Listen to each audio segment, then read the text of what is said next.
মানুষের সাথে কখনো অভদ্র আচরণ করবেন না। হিন্দু হোক, বুদ্ধ হোক, খ্রিস্টান হোক, মানুষকে মানুষের সম্মান দেবেন। কোন রিক্সাওয়ালা সুইপারের সাথে কখনো তুই তুকারি করবেন না। ভালো বংশের পোলাপাইন কখনো মানুষের সাথে বেয়াদবি করেন। এটা হলে কি হবে? আপনার জীবন এনার্জেটিক হবে। আপনার জীবনে দুই ধরনের এনার্জি দরকার। কয় ধরনের এনার্জি?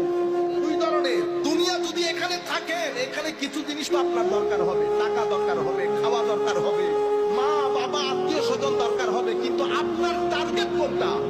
আপনার টার্গেট কিন্তু এখানে কেউ না। এটা এতই